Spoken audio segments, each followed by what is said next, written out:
Welcome back to our Puredata tutorial. This is tutorial number 3. So today we're going to cover more general terms rather than on computer graphics or multimedia design. So we'll talk about something about print, the number, the message, and the graphic user interface like the toggle button. And after that we'll talk about send and receive. We try to minimize the tangling of those lines connecting all those boxes, and then we'll also use another object called trigger.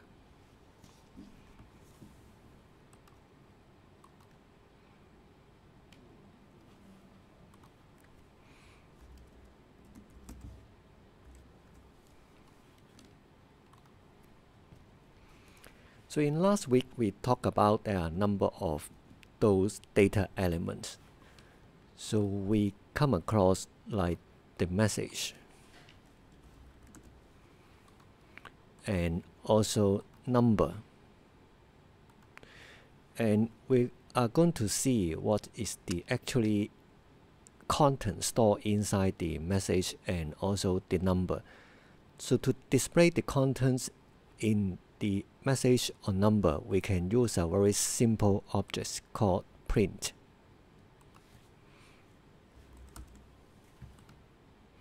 When you connect the message or the number to the print objects, you can monitor the result in the console window. So first of all, we clear the console window, and then when we go back to the patch window and switch to the run mode. After you click on the message, you can see there's a message from the console window with the name of print and then with the message BRYAN in this case. So for the number, you can also try to enter some new number into the number box, and after you press enter or return, you can see the new number displayed through the print outlet. And alternatively, you can drag the number, and whenever you drag, you can see the changes in the console window immediately. So this is the function of the print object, which used to display the content of the other boxes.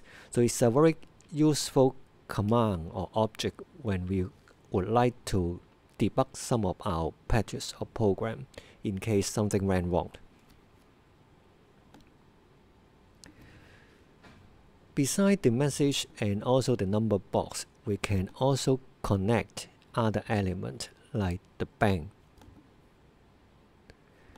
and also the toggle to the print objects.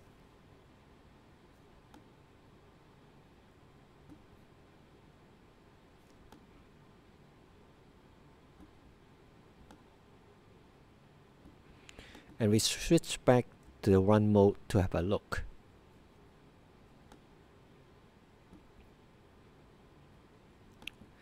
For the bang objects, every time you press on the button, you see the bang message from the print command. And for the toggle, you can see with the cross, the result is 1.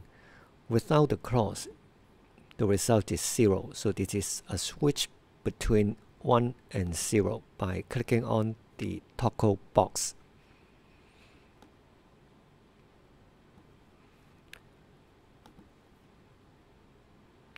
So other than the print command, for example, if you can connect the toggle into a number, you can see the actual number sending out from the toggle box.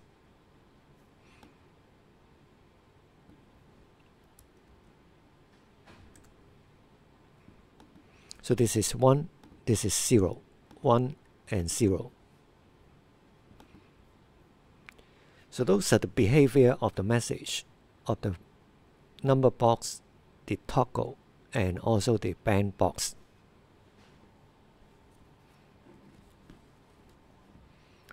So beside the print command, we also introduce another two boxes where you can replace the connection of those lines.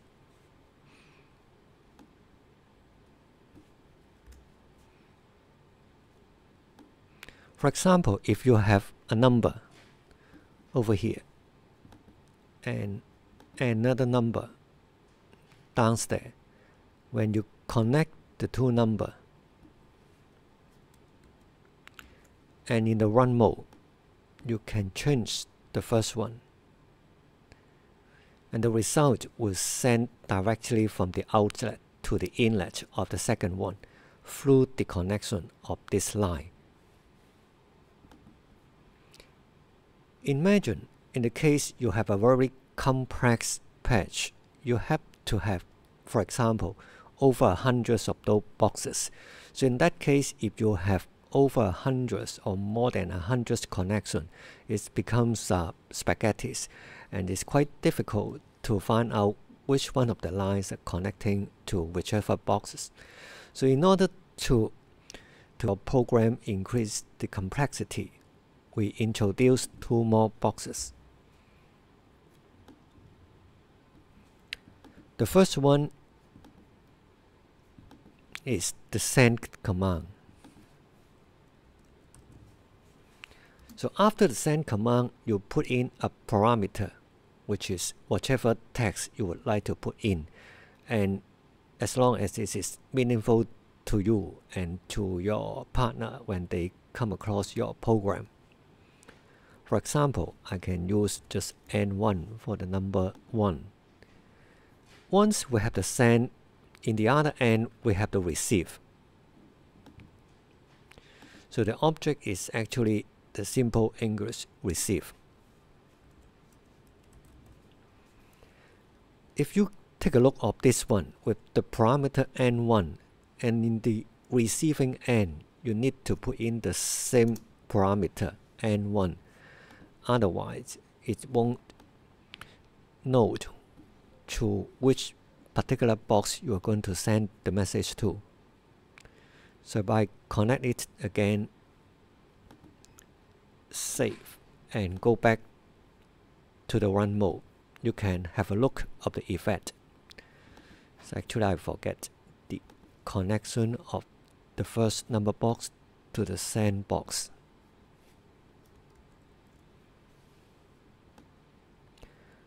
You can see there's an invisible line connecting here to the receive box. Once you make change to the send box, and the receive box will receive that particular change and will direct it to the outlet, and then we send it to the inlet of this number box. On the other hand, you can also connect the message from the message box by using a send command. For example, it is a message, I'll connect it over here. And for the receive end,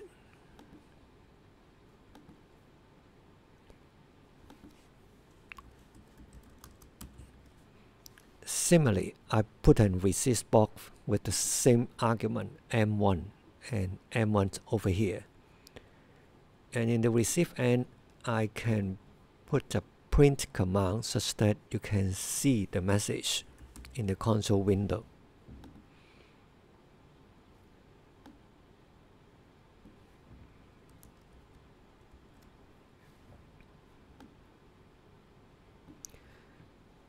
Whenever you click this particular message, you will send the same message to the receive command, and we're going to be print out in the console window like this one. So the use of the send and receive commands is actually a productivity tool such that you can minimize the lines of connection from one box to the other. And if you are familiar with the command, we can turn on the shortcut mode, which you can use the short name like S instead of send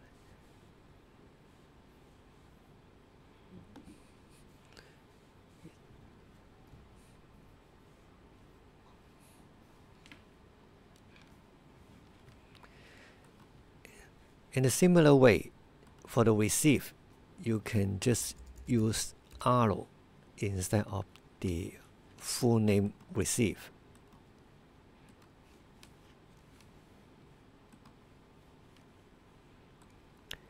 And the result is the same.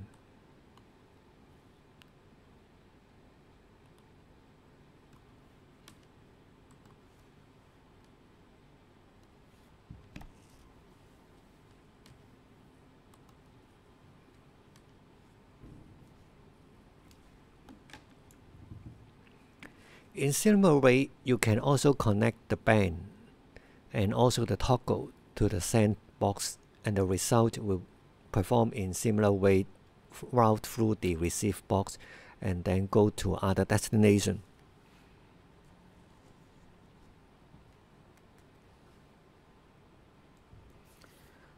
Okay, in the next step, we're going to show you one puzzle. You can have a look of this particular puzzle and try to figure out why it happened like this one.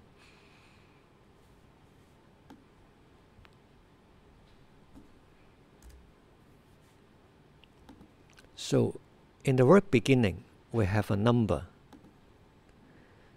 and our task is to double this number. To double the number is actually addition. So we try to add the same number together, and after that we'll try to have a look of the result.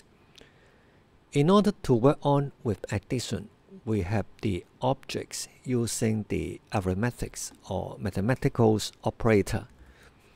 So we have the addition, and in similar case,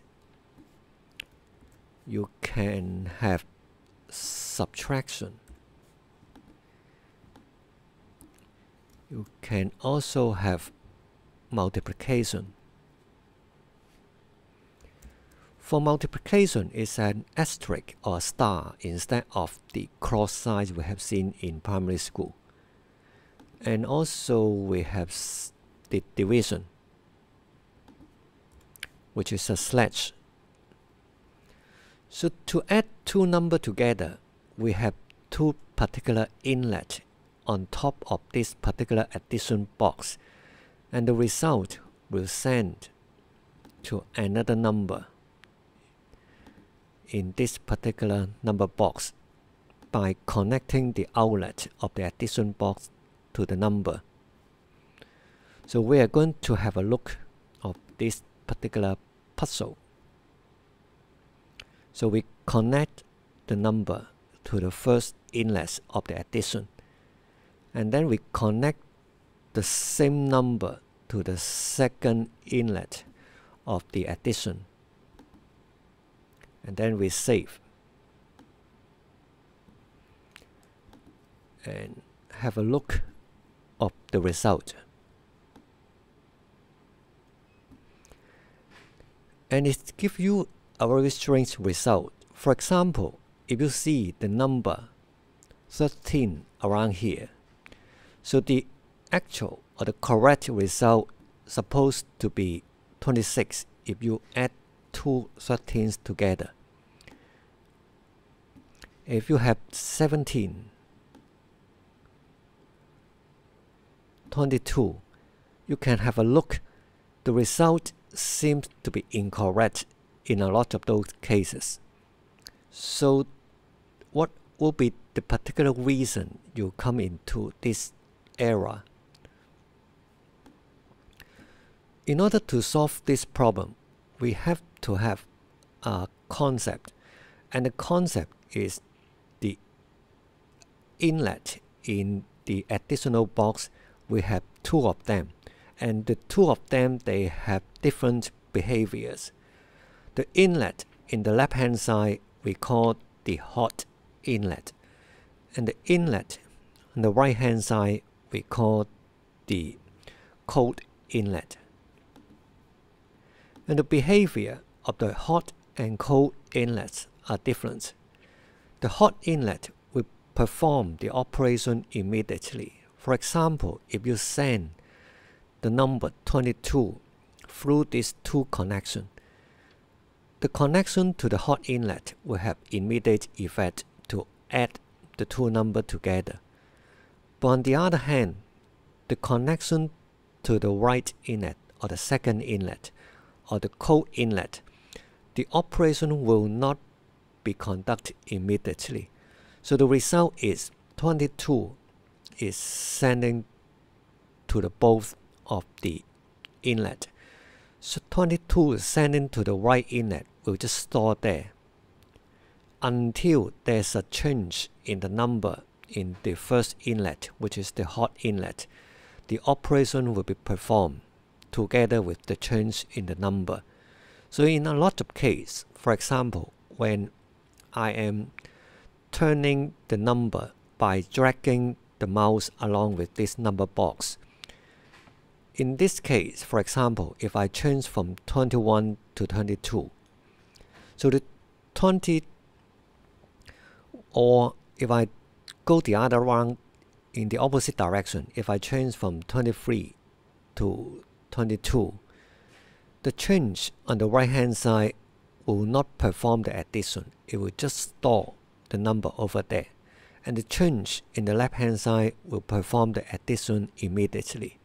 So there will always be a change or difference between the number 1 if I just drag it one by one up or down with the change in one single unit. So the problem lies with the fact that I connect the inlet in different order.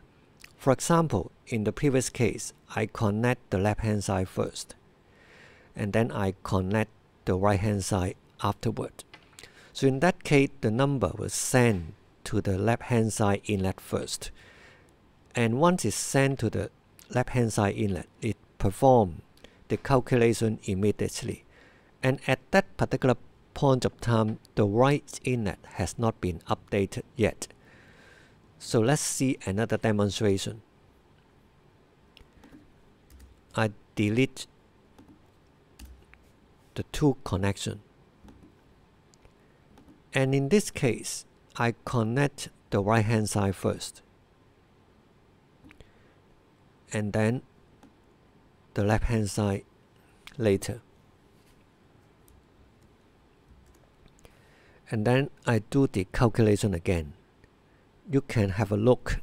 28 plus 20x, you have this 56. So this is the correct result. 35, 70. So the reason of the correct result is I connect the right hand side first and then the left hand side later. So in that case, you may need to remember the order of connection. So this is a very tedious task if you need to remember all those connections if you have over hundreds of those boxes in your patch. In this case, before I connect the number 35 to the addition, I put another box or the object called the trigger between them. So for the trigger, we have a number of parameters depending on how many outlets you would like to produce. For example, in this case, we would like to have one single input, the number, and then we produce two output or outlet. So the output, they belongs to the data type float or number. So in pure data, the representation of number, they always come to the type called floating point, which is similar to a decimal point number. So in this case, we have two of them with the same value. So we send the first one to the left inlet and the second one to the right inlet. You see the connection, the order of connection, I follow the left hand side and then the right hand side later. And then we would like to have a look of the result again.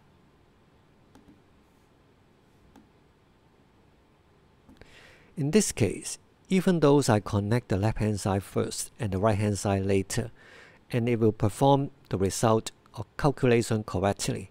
The reason of that is the use of this particular trigger objects, it will ensure two of the connection outside the trigger box will arrive at the addition box together.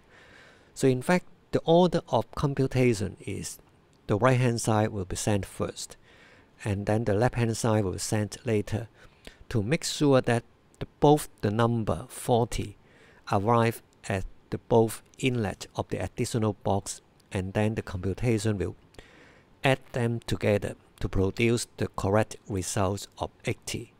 So this is the use of the trigger box. And if you are familiar with those floating point and all those symbols, you can use a short form altogether like F. So F is also the short form of the float, and float is a general representation of a number. So there will be other symbol we can put in to replace, for example, the F. So we'll have a look of one of them, and then we'll continue to use the trigger in later exercise. So B is a short form of the bang message. So we can have a look of the message.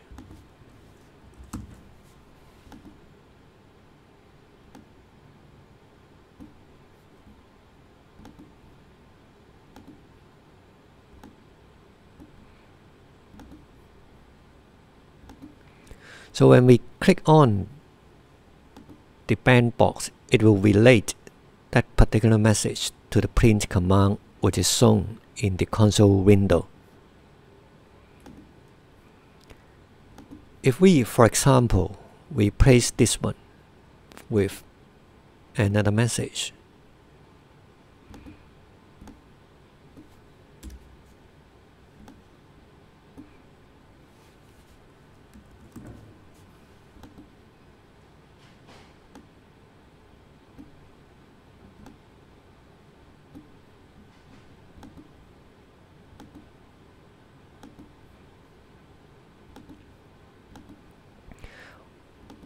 when you click on the message, so actually only a bang signal will be relayed through this particular trigger box to the print objects.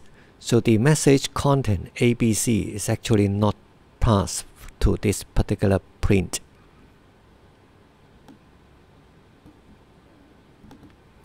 For one more example, we can, for example, use a number.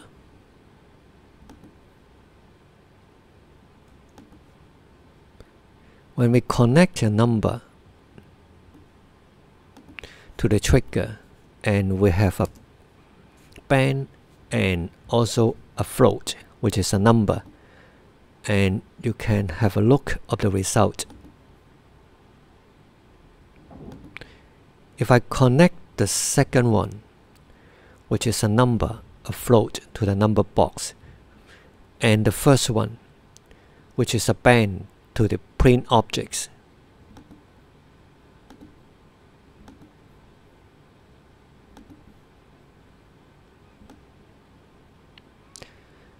the result will be the number will passing through the trigger object going to the location for the F, which is the second one. So in this case, it's the second outlet to the number box. But for the trigger message, that is the bang message, it will go through the first outlet with this particular indicator of the B, that is the bang, going to the first outlet, and then route through the print object to the console window over here. So you can see one single message or number passing through the trigger. You can have the bang in the first one and the actual number in the second one. So we'll come back to the discussion of the trigger later when we need to work upon other more complicated patch. So altogether, in this short tutorial, we learned a little bit about the result of passing the number, the message, to the console window by using the print command, and also the use of the send and the receive command to connect the box together without actually doing the connection lines. And we also talk about the order of sending out the message through the connection. Usually, the right hand side of the inlet we call the cold inlet, and the left hand side we call the hot inlet. The hot inlet will trigger the operation. The cold inlet will not trigger the operation. And in order to ensure both the hot inlet and the cold inlet they receive the message together, we introduce the use of this particular trigger box. And to ensure both the output for the left hand side and also on the right hand side will arrive at the destination together. So this is the major function of the trigger box. So in the later tutorial, we'll make practical use of those objects in order to work on more complicated graphical demonstration of the Puredata and also the jam.